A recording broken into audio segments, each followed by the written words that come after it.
तो हम कहे, मर्द फिल्म था अमिताभ बच्चन साहब का, तो हम कहे मर्द को दर्द नहीं होता है। फिर और कचर के पिटाए हम यहाँ पे। अरे आप एजुकेशन वालों का बात कीजिएगा, इस यहाँ पे इस सबका विद्यार्थी सबका मार्कशीट में नाम लिखने नहीं आता है, नामवा गलत लिख देता है, सब कुमार का कुमारी लिख देगा सब। कहे कि अगर हमसे एक सवाल छूटा तो यहाँ के लोग हमको जीने ना देंगे। यहाँ पे मास्टर हम क्या करें क्या नहीं करें। अब वहाँ होता है, आप हमको डर लग रहा था ना कि बिग बी साहब फिल्म दुनिया का मत पूछ दें। आप बताइए, आप पत्रकारिता कैसे सीखे? ठोकर खा खा के सीखे हैं कि नहीं सीखे? तो और मेरी बुआ हमको चिढ़ाने लगी, मजा आया है। तो अग्नि परीक्षा पे सीता मैया को बैठाने वाला समाज है ये यहाँ पर। इस देश के सबसे अमीर आदमी अडानी, शायद उनका 100-200 बंगला होगा, घर द्वार होगा यहाँ पे, लेकिन हमारा घर भारत के 140 करोड़ भारतीयों के दिल में मेरा घर है। देश के एक ऐसे प्रतिष्ठित अध्यापक जिनकी चर्चा देश में ही नहीं पूरे विश्व में होती है, और खान सर इनका नाम है। फ्रेम में जो शख्स आपको दिख रहे हैं, इनका नाम खान सर है। और कभी नेशनल चैनल पर इनके नाम को लेकर चर्चा होती है, तो कभी जो है बच्चों के भविष्य को उज्जवल बनाने की चर्चा होती है। खान सर जब देश से के अन्य प्लेटफॉर्म पर जाते हैं तो सिर्फ बिहार और उत्तर प्रदेश और एजुकेशन की बात करते हैं, और कहते हैं कि मुझे इस देश के बच्चों को शिक्षा देकर उनको शिक्षित बनाकर देश के भविष्य को उज्जवल करना है, और वर्तमान को और भविष्य को भी बदलना है। खान सर है कौन बनेगा करोड़पति के शो पर जब पहुंचे तो सदी के महानायक अमिताभ बच्चन भी इनके तारीफ में कसीदे पढ़ने लगे, और खान सर की तारीफ करते हुए अमिताभ बच्चन भी नहीं रुक रहे थे। मुझे याद है जब कपिल शर्मा शो में खान सर पहुंचे थे, तब कपिल शर्मा शो पर भी खान सर के ऊपर बहुत सारी चर्चाएं हुई, और इन्होंने अपने संघर्ष, अपनी कहानी और अपने अच्छे और बुरे दिन को जब वहां पर बताया तो तमाम लोग खड़े होकर उस दिन को याद कर रहे थे और खान सर की प्रशंसा और सराहना कर रहे थे। खान सर के साथ मैं बैठा हूं, मुझे नहीं पता मैं कहां से शुरुआत करूं, मैं कहां से अंत करूं, लेकिन मैं ये बात दावे के साथ कह सकता हूं कि बिहार में जब तक खान सर जैसे लोग रहेंगे, ऐसे अध्यापक रहेंगे, तब तक बिहार को विकास करने से कोई नहीं रोक सकता है। खान सर का एक ही मकसद कि गरीब, मजदूर, किसान, असहाय, पीड़ित, गरीब गुरबा के बच्चे को फ्री में शिक्षा देना है, और यही कारण है कि आज यूपीएससी की शिक्षा जो है, जो आईएएस बनाने की तैयारी करवाई जाती है, उसकी कम से कम यानी विश्व के अंदर सबसे कम दाम में यूपीएससी की तैयारी करवाते हैं। सर बहुत सारे प्लेटफॉर्म पर गए हैं, अगर हम सच में इनके तारीफ के पुल बांधने लग जाएं तो हमको लगता है कि हम 10 मिनट तक सिर्फ और सिर्फ खान सर के ऊपर ही बोलेंगे। लेकिन आज कोई विवाद नहीं, कोई जो है किसी विवादों से भरा सवाल नहीं। आज खान सर के उस व्यक्तित्व की चर्चा होगी जो व्यक्तित्व आजकल के बच्चों को बहुत पसंद आता है। मुझे पता है खान सर बोलने के लिए उतावले हो रहे हैं, लेकिन मैं बोलने का मौका दूंगा और पूरी तरीके से दूंगा। खान सर बहुत बहुत स्वागत है आपको और प्रणाम आपको कि आपने बिहार के बच्चों के भविष्य को उज्जवल बनाने का जो बेड़ा उठाया है, उसकी चर्चा जो विश्व में, और उसके लिए बहुत बहुत धन्यवाद आपको भी ढेर सारी शुभकामनाएं। और हमारा जो मुख्य मीडिया जो था वो गिर रहा था, तो हमें ऐसा बड़ा चिंता हो रही थी कि लोकतंत्र का चौथा स्तंभ कहाँ गिर रहा है, लेकिन आपके इस तरह की दहाड़ वाली भाषा देख के अब हमको लग रहा है कि हाँ, वो जो लोकतंत्र का चौथा स्तंभ गिर रहा था, तो एक डिजिटल मीडिया है जो अब उसके लिए एक नया नीचे से पिलर बन रहा है। तो देश को इसकी बहुत जरूरत है, आप जैसे लोगों की बहुत जरूरत है। सर आप अपने आप में एक मिसाल हैं, और देश के बच्चों को अच्छी शिक्षा देना। मैंने आपका एक इंटरव्यू देखा तो आपने कहा कि जीवन बर्बाद करने के लिए, जिंदगी बर्बाद करने के लिए इश्क करना जरूरी नहीं। बिहार के यूनिवर्सिटियों में एडमिशन ले लीजिए और आपका भविष्य वैसे भी बर्बाद हो जाएगा। क्या कहेंगे? सेशन पूरे देश में 3 साल में कंप्लीट होता है, लेकिन बिहार का सेशन 4 साल, 5 साल, 6 साल, और होगा या नहीं होगा उसकी भी कोई गारंटी नहीं है। खान सर क्या कहेंगे बिहार के एजुकेशन सिस्टम को लेकर? ये कलंक है एक तरह पे हम लोग के, जहाँ पे नालंदा जैसे विश्वविद्यालय रहे हैं, वहाँ पे अगर सेशन आप 5 साल में कंप्लीट कीजिएगा तो ये चम्मच में डूब के मर जाने की बात है। चुल्लू का पानी काहे बर्बाद करेंगे यहाँ पे? चम्मच में इसे थूक के उसी में डूब जाए वहाँ पे। ये अब 3 साल में सेशन नहीं करा सकते हैं तो काहे लिए बैठे हैं अपने पद पे? हट जाइए वहाँ पे। हम आपको बताते हैं, ये हमारे यहाँ कुछ बच्चे पढ़ते तो कई बार कुछ ऐसे फॉर्म आते हैं ना जिसमें आप अपीयरिंग में भर सकते हैं, और ज्वाइनिंग के टाइम पे आपको कंप्लीट होना चाहिए वहाँ पर। तो नौकरी हो जाता है और यहाँ सेशन अटका हुआ है। बहुत सारे बच्चे ऐसे हैं जो फॉर्म नहीं भर पाते हैं, जैसे अभी दरोगा आया था वहाँ पे, नहीं भर सकते हैं यहाँ पे, किसी का बीपीएससी है, किसी का कुछ है, तो क्यों लटका के रखे हैं यहाँ पे? आप 5 साल बर्बाद कर दिए। और एक यूनिवर्सिटी, जितने यूनिवर्सिटी में, बिहार की यूनिवर्सिटी में है ना, उससे ज़्यादा बच्चों को हम यहाँ डेली पढ़ाते हैं। यहाँ पे किसी का सेशन लेट हो जाए, किसी की टाइमिंग लेट हो जाए, हम अकेले संभाल सकते हैं। इतना भारी भरकम इंफ्रास्ट्रक्चर लेके, पूरा मैनेजमेंट लेके, प्रशासन लेके नहीं संभाल पाते हैं, तो क्या कर रहे हैं लोग यहाँ पे? हालांकि हमने ये बात राज्यपाल महोदय से भी उठाई थी, ये बात हमसे मुलाकात जब हुई थी तो उन्होंने आश्वासन दिया था, और हम अपने सामने भी देखे थे कि वो लोग वीसी से बैठ के वार्ता भी कर रहे थे। संभवतः देखिए, हम भी यही उम्मीद कर सकते हैं कि कुछ अच्छा बदलाव देखने को मिले, और 3 साल का मतलब 3 साल ही होना चाहिए। कौन से ऐसे लोग हैं जो बिहार को सबसे नीचे पायदान पर बैक गियर यानी रिवर्स गियर लगाने का प्रयास कर कर पीछे ले जाने का काम कर रहे हैं? क्योंकि बिहार जिसकी चर्चा शिक्षा की वजह से होती थी, कभी यूपीएससी में सबसे ज्यादा बच्चे यहां से निकलते थे आईएएस, वो आज सेशन लेट हो रहा है, उनको अन्य राज्यों में पलायन करना पड़ रहा है, यानी मजदूरी के लिए भी पलायन और इसके बाद पढ़ने के लिए भी पलायन। हर क्षेत्र में पलायन है। आप देखिए, बढ़िया, आप भी बाहर जाते होंगे, हम दिल्ली, मुंबई, बड़े शहर, अहमदाबाद जाते हैं, हम वहां देखते हैं तो बिहार के आपको मजदूर तो मिलेंगे ही मिलेंगे, ऐसा नहीं कि इंडिया में कहीं मिले, बड़े बड़े उद्योगपति भी मिलेंगे, बड़े बड़े वहां पे बिजनेसमैन मिलेंगे। वो यहाँ को छोड़ के चले गए, क्यों? कहें भैया यहाँ इकोसिस्टम उस टाइप का नहीं मिल रहा है, बड़े बड़े, मतलब कोई ऐसा फील्ड नहीं है जहाँ ये लोग पहुँचा नहीं है बिहार वाले। हमें लगता है चांद पे भी जब बस्तियाँ बसाई जाएंगी तो बनाने में भी यही पहुँचेंगे बिहार के लोग। हाँ, ये पक्का बनाने में भी यही पहुँचेंगे और बसने में भी यही पहुँचेंगे वहाँ पे। लेकिन उसके बाद भी जब यूनिवर्सिटी का सेशन लेट होता है तो बड़ा दुर्भाग्य होता है। हम ये कहते हैं कि जिस दिन कोई भी लड़का लड़की बच्चा ग्रेजुएशन किसी यूनिवर्सिटी में एडमिशन लेता है, उसके प्रोस्पेक्टस में जब आपको डेट लिखा होता है ना कि लास्ट डेट फॉर्म का ये है, तो उसके नीचवा लास्ट डेट 3 ईयर पास का भी डेट लिखो कि इस दिन के अंदर आपका 3 साल कंप्लीट हो जाएगा, और नहीं हुआ तो उसी दिन से टर्मिनेट कर दो उसको, जो वीसी हैं उनको खत्म करिए। नहीं करा सकते हैं तो किस काम के लिए हम वहां बैठे हुए हैं? दिल्ली, पंजाब, उत्तर प्रदेश, हरियाणा, मध्य प्रदेश, तमाम जगहों पर सेशन 3 साल में, लेकिन बिहार देश का एक ऐसा अजूबा राज्य जहां सेशन 4 साल में होगा, 5 साल में होगा, इसका फिक्र किसी भी बीसी को नहीं है। फिक्र लेगा कौन? खान सर लेंगे, तो इनके ऊपर अब मैं कुछ नहीं बोलूंगा। सबसे बड़ी बात यह है सर, आप 15 रुपए एक भिखारी को दे दीजिएगा तो भिखारी को 15 रुपया फेंक देगा, लेकिन आप यूपीएससी की तैयारी जो है पूरे देश के लड़कों को एक 15 रुपए दिन के हिसाब से करवाते हैं। इतनी सरल शिक्षा आपने कैसे कर दिया? आप सरलता के लिए जाने जाते हैं कि किसी को किसी भी प्रकार से, किसी भी तरीके से आप बड़ी सरल सहजता और सुलभता के साथ सजाकर उसको बता देते हैं, लेकिन इतनी सरल शिक्षा, जहां शिक्षा माफिया बैठे हैं, शिक्षा को एक व्यापार बना दिया गया है, तहां 15 रुपए के हिसाब से, 15 रुपए दिन के हिसाब से आप यूपीएससी की तैयारी करवाते हैं। आप अपने लिए कुछ बचा पाते हैं या सिर्फ बच्चों को पढ़ाने में लगा देते हैं? और 15 रुपए में कितने बच्चों को पढ़ाते हैं? देखिए, आप देखिएगा यूपीएससी की फीस तो 8-8.5 हजार की फीस में 1.5 साल लड़का पढ़ता है, जो भी 8,000 रुपए में 1.5 साल बच्चों को, मतलब यूपीएससी की। हाँ, मतलब उसको दिन की, जैसे बड़े महानगर में भी बिल्कुल। आप देखिए, उसको आप दिन के हिसाब से काउंट किए तो 15 रुपए है। सच बोले हैं कि दिन के हिसाब से काउंट करेंगे तो शायद एक भिखारी के लिए भी वो कम पड़ जाए यहाँ पे। लेकिन हमारा क्या देते तो कहता रख लो इसको, तुम यूज कर लेना। असल में महंगाई इतनी बढ़ गई कि वो लोग भी क्या करेंगे? आप 10 रुपए में 2 रोटी खाएगा, 10 रुपए में तो उसका पेट भी नहीं भरेगा, तो वो भी क्या करे बेचारा वहां पे। तो हम सबसे सस्ती और पूरी इंडिया के सबसे बेस्ट टीचर के साथ हमने दिया, इंडिया के सबसे बेस्ट टीचर। और हम भी कहते हैं कि अगर कोई टीचर मंगल ग्रह पे है ना बेस्ट टीचर, तो उसको मंगल ग्रह से लाएंगे यहाँ पर, उनको ले आएंगे बच्चों को। क्यों? क्योंकि जब हम लोग जब इंटर पास किए थे तो हम लोग के साथ जो बच्चे पढ़ने में अच्छे थे, तो कोई यूपीएससी की तैयारी करने के लिए दिल्ली गया, कोई कोटा गया, तो हम लोग जब उनको छोड़ने आते थे बड़ा दुख होता था, काश हमारे पास भी पैसा होता ना तो हम लोग भी ये पढ़ लेते यहाँ पर। तो जब हमें मौका मिला तो हमने ये ठान लिया कि गरीबी के वजह से कोई भी व्यक्ति की पढ़ाई नहीं छूटेगी जब तक हम जिंदा हैं तब तक। और रही बात हमको क्या बचता है, तो कुछ बचे या ना बचे, इस देश के सबसे अमीर आदमी अडानी, शायद उनका 100-200 बंगला होगा, घर द्वार होगा यहाँ पे, लेकिन हमारा घर भारत के 140 करोड़ भारतीयों के दिल में मेरा घर है, यही मेरी कमाई है, हमको उतना में मिल जाता है। और रही बात जहाँ पे कि जो शिक्षा में लूट मची हुई थी, तो उसको हम लोगों ने जरूर तोड़ा है, जिसका हम लोग को समय समय पे विरोध भी देखने को मिलता है। कई को बोलते रहेगा कि लॉकडाउन आया ना तो 2 महामारी आया, एगो कोरोना, एगो खान सर।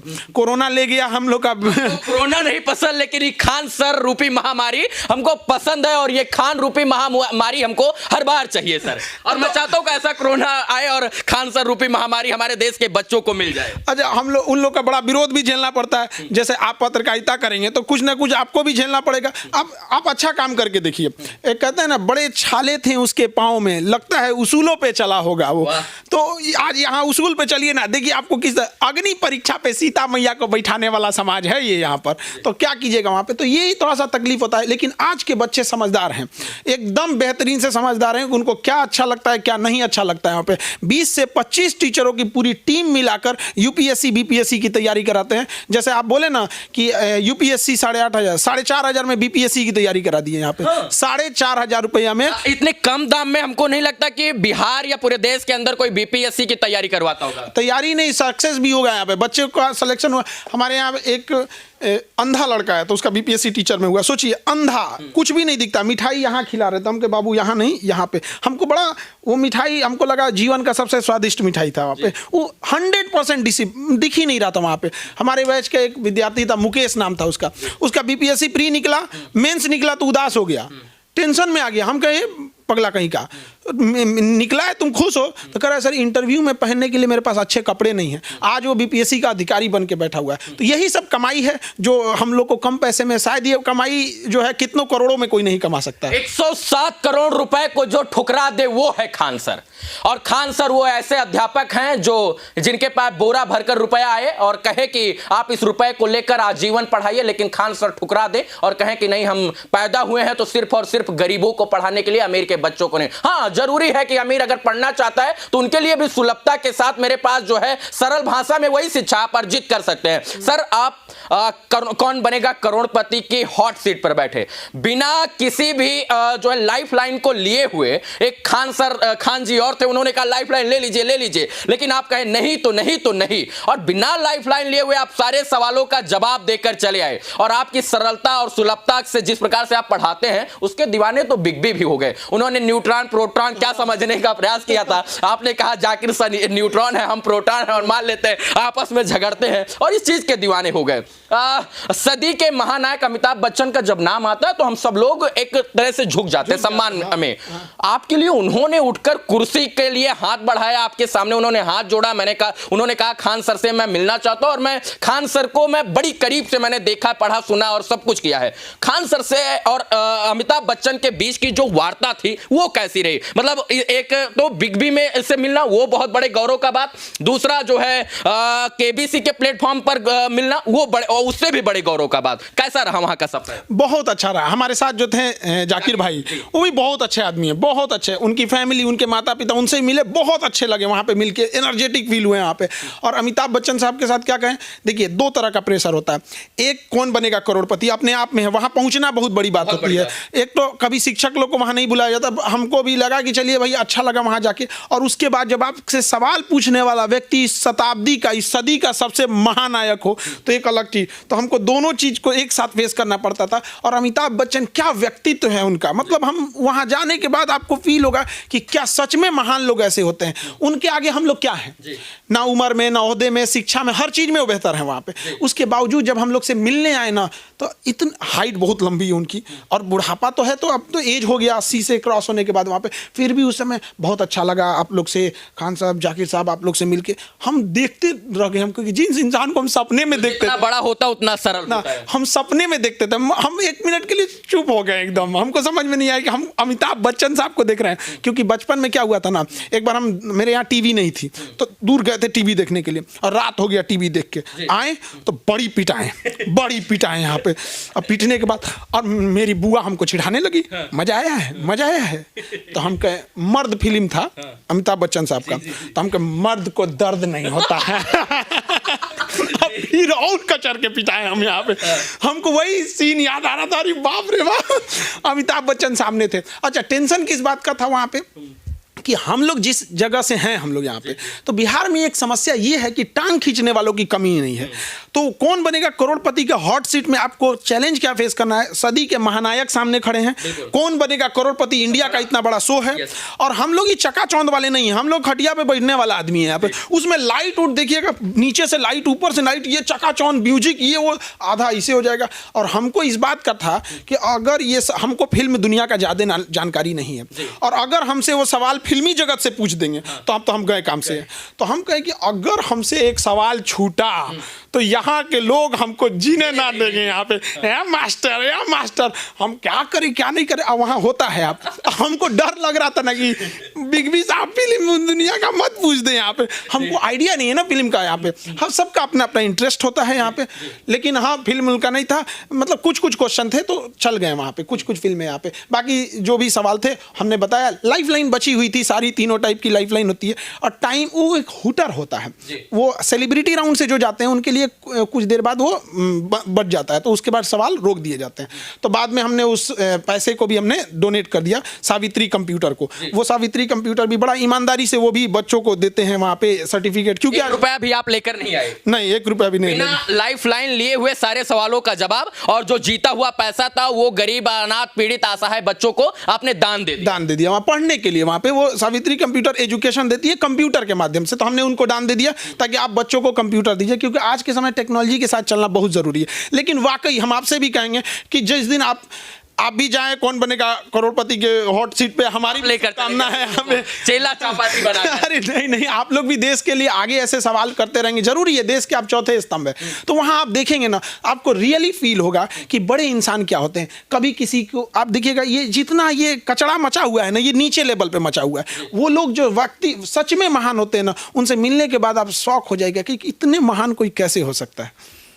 जिस इंसान के कोचिंग पर 6 बम चले और इसके बाद अपने कारवां को इतना आगे बढ़ा दे कि आज लगभग 2 करोड़ लोगों बच्चों को शिक्षा देने का सपना देखे, वो है खान सर। मतलब कोचिंग पर बम चला, इसके बाद वहां से टूट जाना था आपको, लेकिन कहते हैं ना, जो टूटता है वही निखरता, और जो बिखरता है वो निखर कर फिर प्रगाढ़ जिस प्रकार से चलता है, वो मैंने आपसे सीखा और देखा है कि टूटने के बाद भी आपके अंदर जो निखार आया। सर, एक और आपको अब लेकर चलते हैं इस राष्ट्रवादी दुनिया में।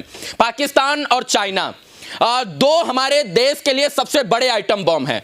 चाइना को तो ठीक है, एक समय हम लोगों की जीडीपी सेम थी, बराबर थी, लेकिन आज चाइना हमसे कहीं आगे निकल गया सब क्षेत्रों में सर, टेक्नोलॉजी के माध्यम से, एआई के माध्यम से, सब जगह। पाकिस्तान से तो भूखा नंगा भिखमंगा, उससे तो हम लोग निपट लेंगे। इस चाइना से निपटने के लिए हम लोगों को और देश के लोगों को क्या मैसेज देना चाहते हैं? हम लोग आज चाइनीज सामानों का उपयोग करते हैं, इसके बाद चाइना की लाइट, झालर, फुहर, सब कुछ चाइना का हमारे यहाँ भर भर कर भरा पड़ा है।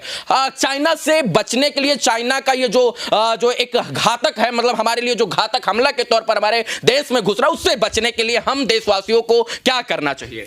देखिए, सबसे पहले तो हम लोग को ना चाइना से सीखने की जरूरत है। हमें अपने दुश्मनों से सीखना चाहिए। वहां पे जो इंसान चाइना जाता है ना, वहां का वर्क कल्चर देखने के बाद कहता है वाकई ये लोग काम के प्रति डेडिकेटेड है।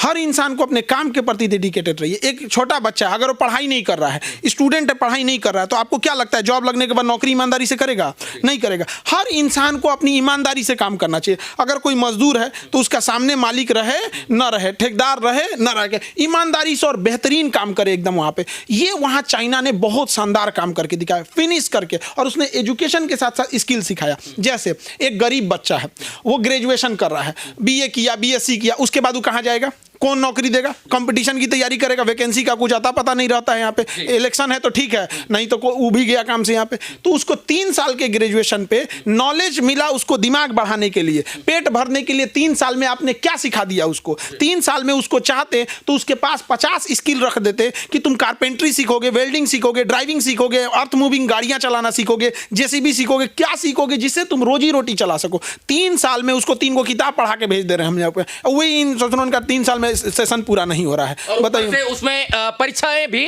रद्द हो जाती, पेपर भी लीक हो जा रहा है। अरे आप एजुकेशन वालों का बात कीजिएगा, इस यहाँ पे इस सबका विद्यार्थी सबका मार्कशीट में नाम लिखने नहीं आता है, नमवा गलत लिख देता है, सब कुमार का कुमारी लिख देगा सब। विद्यार्थी अपने गांव में देखिएगा 10 गो लड़का गोपाली लिख देगा, गोपालगंज लिख देगा। वहां पे कोई ठीक नहीं है इन सब का। यहाँ पे मेल का फीमेल कर दिया था। हमारे पास आ रहा था, सर देखिए हम क्या करें, हम हमारा मेल है, हमारा फीमेल लिख दिया यहाँ पे। और परीक्षा सेंटर पे जाएगा तो रोकियो दिया, करा कि तुम्हारा फीमेल है रे, तो आँखिया पे क्या हुआ है? हाँ, वो जरा परेशान है, वो ड्यूटी करे तो क्या करे? तो इस शिक्षा व्यवस्था को क्या कीजिएगा? जो विद्यार्थी का नाम लिखने नहीं आ रहा है उन सो को, इसका कोई जांच है कि जिसने गलती किया है उससे ही उसका खर्चा लिया जाए यहाँ पर, हजारों लोगों का। तो हमें ग्रेजुएशन के साथ साथ एक स्किल्ड सिखाना भी जरूरी है, जिससे कि नॉलेज और पेट दोनों भर सके। भूखे पेट कुछ नहीं हो सकता है, इंसान का जब पेट भरा रहेगा तो ही कुछ कर सकता है। तो रोजगार, चाइना ने इस चीज को बेहतरीन ढंग से समझा, स्किल पे पे ध्यान दिया यहाँ पे।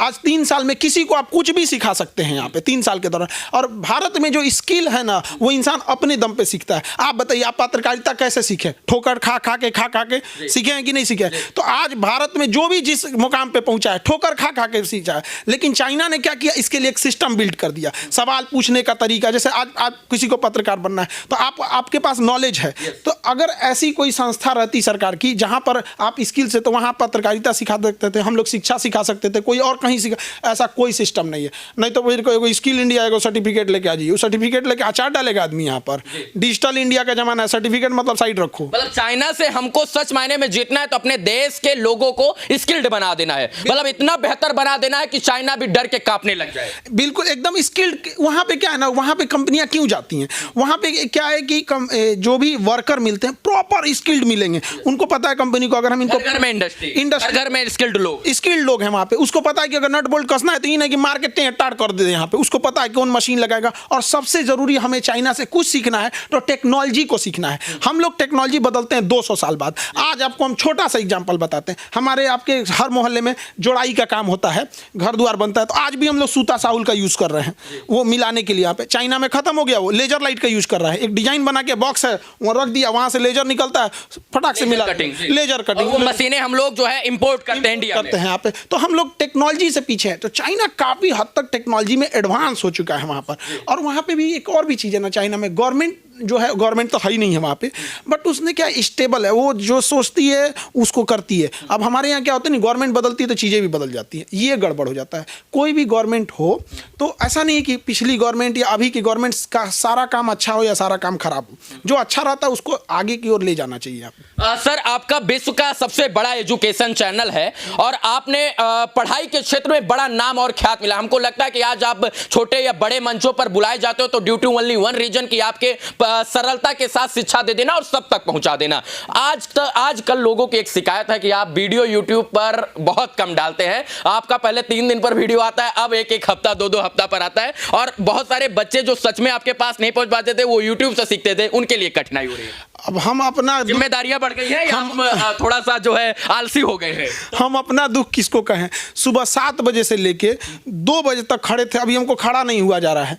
सुबह 7 बजे से 2 बजे तक खड़ा हो के पढ़ा के, फिर बीपीएससी वालों का इंटरव्यू लेके, फिर अभी आप लोग के सामने खड़े हैं। तो मतलब अब हम भी मशीन मतलब थक ही जाते हैं। लेकिन हम पूरा अपना एक एआई लॉन्च कर दीजिए। हमको भी लगता है करते, लेकिन मशीन कितना ही कर पाएगा। यहाँ पे जो भाषा है हम लोग का बिहारी टोन है, जो देहात का भाषा है, एकदम करेजवा चीर के घुस जाता है अंदर एकदम, वो वाला बात एआई में नहीं आएगा। एकदम आर पार पहुंचा दे आदमी एकदम उसको। तो कोशिश रहती है। लेकिन हाँ, आप भी बोल रहे हैं, मतलब आप ग्राउंड रिपोर्टिंग लेके आए हैं कि लोगों की शिकायत है। बिल्कुल, हम आपके चाहने वालों से, मैं फैन नहीं बोल सकता हूं, आपको भगवान मानने वाले लोगों की शिकायत है। मैं फैन बोलूंगा तो उनके लिए बड़ी प्रॉब्लम हो जाएगी और आपके लिए भी थोड़ा सा ये दुख का विषय होगा, शर्मिंदगी की बात होगी। आपको लोग भगवान मानते हैं सर। मैं ग्राउंड पर बिहार में सबसे ज्यादा पत्रकारिता करता हूं और मुझे पता है कि जो जिनके तक शिक्षा नहीं पहुंची है वो बच्चे आपको भगवान मानते हैं। हम लोग एक साधारण व्यक्ति हैं। हमारा कोशिश देखिए, हमको जब हम पढ़ते थे ना अपने स्कूल में, तो हमको टीचर से पूछने में डर लगता था,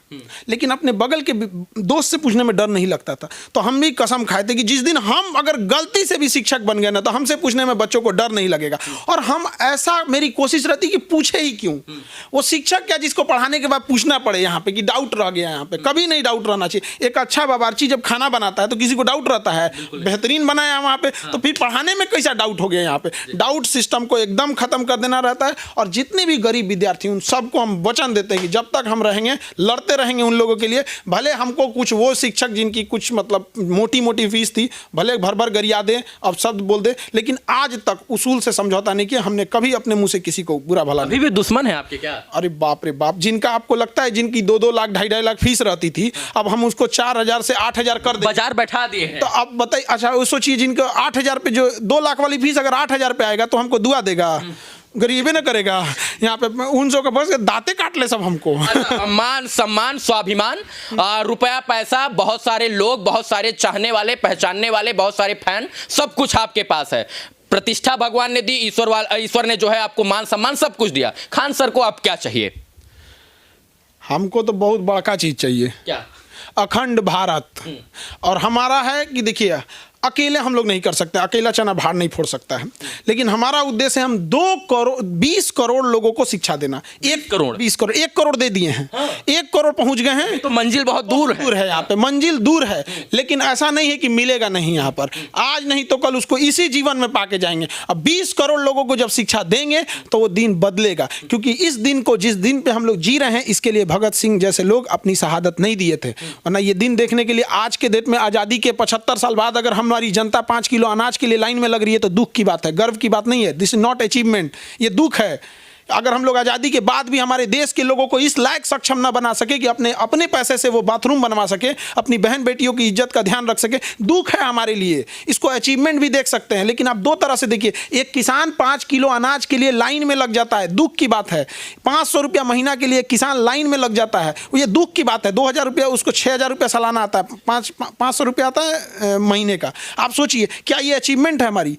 हम लोग वहाँ, ऐसा नहीं कि ये गलत है, अच्छी चीज़ है, लेकिन हमें सोचना चाहिए कि जिस किसान को हम 500 रुपये के लिए लाइन लगा रहे हैं, उसको 1500 रुपये के फिर डीएपी के लिए लाइन में लगा रहे हैं। आप डीएपी सस्ता कर दीजिए, यूरिया सस्ता कर दीजिए, किसान वापस दे देगा। इतना स्वाभिमानी है, वापस दे देगा 500 वाला। इस देश की शिक्षा व्यवस्था पर सर लगभग 5 से 6% जीडीपी का जो योगदान है, मतलब जितनी जीडीपी उसका 5-6% दिया जाता है, फिर भी शिक्षा व्यवस्था राम भरोसे क्यों?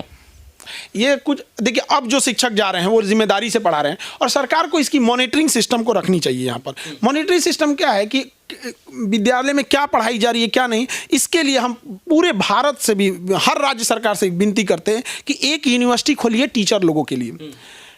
क्यों शिक्षा व्यवस्था में कौन सी प्रणाली आनी चाहिए? एक सिस्टमेटिक व्यवस्था होनी चाहिए। हम सर को उसका प्रेसिडेंट बना दिया जाए। अरे नहीं, हमको काहे लिए बनाएंगे? हमारा बुद्धिजीवी लोगों को इस संसार में जरूरत है, और मुझे नहीं लगता है कि शिक्षा को आपने सबसे अच्छे तरीके से देखा है, बहुत करीब से आपने शिक्षा को देखा है, और हमको लगता है कि आप इतने करीब से देखें तो इतनी बारीकी के साथ आप नीति भी बना सकते हैं। तो नो डाउट आपको प्रेसिडेंट बना दिया जाए, ऐसा जो है एक मंत्रिमंडल बनाया जाए, उसमें आपको मंत्री बना दिया जाए, और आप उस शिक्षा को और बेहतर कर सकते हैं। हम लोग अभी जहां हैं वहां से बेटर कर रहे हैं, लेकिन हाँ, ये जरूर है, हम कहना चाहेंगे एक मंत्रिमंडल बना जाए, कमेटी बना दिया जाए। हाँ, कमेटी वगैरह बनाते रहे वहाँ पे। मंत्रिमंडल वगैरह चीज को लेके आदमी बड़ा दुविधा में रहता है यहाँ पे। लेकिन एक यूनिवर्सिटी फॉर टीचर्स होना चाहिए, जहाँ टीचर्स को ये बताया जाए कि भैया आप नॉलेज है, आपके पास कोई डाउट नहीं है, आपके पास नॉलेज है, लेकिन इस नॉलेज को परोसना कैसे है। जैसे एक बहुत अच्छा खाना बन के आया है, ठीक है, एक व्यक्ति ने कहा कि रे ठूस ले, किसी को अच्छा नहीं लगेगा, और किसी ने कहा कि आइए बिराजिए, बैठिए, खाना आपके लिए बना है, आप खाइए। यहाँ पे सेम खाना एक के लिए जहर हो जाएगा, मतलब नहीं खाएगा वो। तो सेम शिक्षा अगर हम परोसते कैसे हैं, ये मायने रखता है। किसी भी बच्चे को अंदर शिक्षा शौक होने लगे, जिस दिन एक शिक्षक का पढ़ाए से कोई बच्चा फिल्म देखना छोड़ के क्लास में चला जाएगा, वही सफल है। हमको लगता है 3 घंटे की फिल्म लोगों के लिए बोरिंग हो जाती है, लेकिन खान सर का 3 घंटे का क्लास जो है लोगों के लिए मनोरंजन हो जाता है, सीख कर भी लोग जाते हैं। बिल्कुल, यहाँ बैठे रहते हैं लोग, क्लास करते हैं। बीपीएससी का क्लास 10-10 घंटा चलता है। हाँ। 10 घंटा चलेगा वहाँ पे, उसके बाद भी कहते हैं सर आ जाए। हम नहीं भैया, हमको भी जीने दो। सर एक और अंत में चलते चलते देखिए, हमारे पास सवालों का बहुत सारा पिटारा, क्योंकि हम आपसे बहुत दिन बाद और पहली बार मिले, और हमको सच में ये फील नहीं हो रहा है कि हम उन्हीं खान सर के पास बैठे हैं जो बिग बी के पास जाकर बैठकर अपना लोहा मनवा कर आए हैं। हम उन्हीं खान सर के पास बैठे, इस चीज का हमें एहसास नहीं हो रहा जो कपिल शर्मा शो में जाकर तमाम ऑडियंस और देश के 140 करोड़ जनता के सामने अपना लोहा मनवा कर आए। खान सर सरल है, जितना सरल ये वीडियो में दिखते हैं, पढ़ाते हैं, उससे भी ज्यादा सरल कहीं ना कहीं व्यक्तित्व के धनी के रूप में यहां पर बैठे। सर आप एक विधायक के बेटवा को मार दिए थे, और बदमाशी करता रहता था, पीटने के बाद पता चलता है कौन कहाँ था। अब एक से एक पढ़ने वाले लोग भी आते हैं, बदमाशी करते हैं। यंग एज में लड़के बदमाशी कर ही देते हैं थोड़ा सा। हम लोग भी जब यंग थे ना, तो नहीं लगा विधायक जी का बेटा है, पापा विधायक है हमारे। अरे भाई, सब चलते रहता है यहाँ पे। कोई भी पढ़ने के लिए भेजा है तो इसीलिए भेजा है कि बच्चे का भविष्य सुधर सके। यहाँ पे आपने कहा कि मैं 20 करोड़ लोगों तक मैं पहुंचना चाहता हूँ, शिक्षा तो सब तक पहुंच, लेकिन मैं स्वयं पहुंचना चाहता हूँ। पॉसिबल है इस उम्र में और इस युग में और इस जीवन काल में? आप उस व्यक्ति से पूछ रहे हैं जो उस धरती पे खड़ा है जहां छीनी हथौड़ी से पहाड़ तोड़ दिया गया था। इस ही जीवन में 20 करोड़ लोगों को शिक्षा देंगे और इसके लिए यमराज को भी रोक के रखेंगे। और इतिहास में देखा जाएगा कि रावण बंदी बना लिया था, अगर 20 करोड़ से पहले आ गए तो उन्हों को बांध देगा आदमी। यहाँ पे 20 करोड़ लोग को शिक्षा देना है तो देना है, और वही 20 करोड़ लोग इस देश को बदलेंगे। क्योंकि जो शिक्षा व्यवस्था हो जाएगी ना, शिक्षा बदल, अम्बेडकर साहब को देखिए यहाँ पर, उनके पास क्या कौन सा हथियार था? शिक्षा। शिक्षा एक ऐसा हथियार है ना, मेटल डिटेक्टर में भी नहीं पकड़ाता है, कोई रोक ही नहीं सकता है। जहां तक शिक्षा, स्वामी विवेकानंद, शिक्षा एक ऐसा बंदूक है ना जिसका मैगजीन कभी खाली नहीं होता है, धड़धड़ाते रहो एकदम। AK-47 में भी 30 गो आएगा यहाँ पे, SLR में 20 गो आएगा यहाँ पे, समझ में आएगा? उसमें खाली नहीं होगा उसका मैगजीन, धड़धड़ाते रहो एकदम। सच में किसी को अगर सच में मारना है तो आज हथियार AK-47 और मैगजीनी, कारतूस, पिस्टल, बम, बारूद, गोला, तमाशा लेकर चलने की आवश्यकता नहीं है मित्रों। आप शिक्षा रूपी उस हथियार को अपनाइए जिस हथियार के सामने बहुत सारे लोग पराजित हो गए। और सच बात तो यही है कि आज खान सर की चर्चा हो रही है और सर हमारे साथ थे और आज इनके 22 मिलियन सब्सक्राइबर यूट्यूब पर हैं। हमने अपना छोटा सा एक मंच दिया सर को, इनके पास बहुत बड़का वाला मंच है। आज इस छोटे से मंच पर जो है सर को आमंत्रित किया और मुझे उम्मीद है कि सर ने जिस प्रकार से बेबाकी के साथ सवालों का जवाब दिया है, वो जवाब आपको कहीं ना कहीं जिंदगी जीने के लिए प्रेरित करेगा। सर का एगो शायरी था या डायलॉग था कि ठोकर इतनी लग गई है कि पत्थर भी, कैसे था सर, उसको थोड़ा बोलिएगा। जिंदगी में इतनी ठोकर लग गई कि अब ठोकरों को डर हमसे लगने लगा है कि ये तोड़ देगा हमको। सच में, और जब तक तोड़ेंगे नहीं तब तक छोड़ेंगे नहीं। और एक आपने इसको तोड़ने की बात कर रहे हैं, जो भ्रष्टाचारी रूपी शिक्षा माफिया बैठे हैं, जो बिहार को रिवर्स गियर में पीछे ले जाने का प्रयास कर रहे हैं, उनको जो है तोड़ना है सर। बिल्कुल बिल्कुल। और शिक्षा के माध्यम एक ये भी जरूरी होता है कि द्वेष, एक दूसरे को टांग खींचना, ये सब पीछे रखना चाहिए। और आपने बोला कि हमारा एक छोटा सा मंच है, ये बात आप अपने दिमाग से निकाल दीजिए। मंच बड़ा और छोटा नहीं होता है, व्यक्ति को उस मुकाम पर ले जाना चाहिए कि जहां से बड़े में उसके बगल में बैठने पे भगवान को भी अच्छा लगे कि हमने इसके पास में बैठा है। हमें भी बड़ा खुशी हुई आप लोग के साथ बैठ के कि मीडिया का एक गिरता हुआ स्तंभ देखते हुए बड़ा दुख हो रहा था कि हमारे देश की जो मेन स्ट्रीम मीडिया 162 नंबर पर चली गई। तो कोई मंच छोटा बड़ा नहीं होता है, मंच वही बड़ा जिसके बगल में बैठ के इंसान को गर्व महसूस हो। हमें भी महसूस होता है। हम आजादी के साथ आजाद होने का प्रमाण देंगे और हम बताएंगे कि हम आजाद हैं और आजादी के साथ सवाल हम पूछेंगे। हाँ, 162वें रैंक पर हमारे देश की मेन स्ट्रीम मीडिया बेशक क्यों ना हो, लेकिन ये डिजिटल मीडिया जो है देश के मेन स्ट्रीम मीडिया को एक नंबर पर लाने का प्रयास जरूर करेगी। खान सर का सहयोग रहा तो शिक्षा के क्षेत्र में यह अलग जगह रहे, हम लोग भी मिलकर डिजिटल मीडिया के क्षेत्र में क्रांति लाने का प्रयास करेंगे। और आज का युद्ध कोई गोला बारूद पिस्टल उससे नहीं लड़ा जाएगा, शिक्षा और माइक और कैमरे के दम पर लड़ा जाएगा। और यह ऐसा हथियार है जिससे हम जन जन तक पहुंच सकते हैं। बाकी खान सर थे, हमसे बात करने के लिए सर इतना महत्वपूर्ण और कीमती समय देने के लिए बहुत बहुत धन्यवाद आपका। आपका भी धन्यवाद। आपको भी नए साल की ढेर सारी शुभकामनाएं, ढेर सारा आशीर्वाद। चलिए, इस वीडियो को देखने के लिए तमाम दर्शकों का पुनः एक बार बहुत बहुत आभार। उम्मीद है कि ये वीडियो अच्छा लगा होगा आपको। किसी और दिन किसी और समय सर से फिर वार्ता में मिलेंगे, तब तक के लिए बहुत बहुत धन्यवाद। इस वीडियो को देखने के लिए तमाम दर्शकों का आभार, शुक्रिया, शुभकामना मित्रों, धन्यवाद।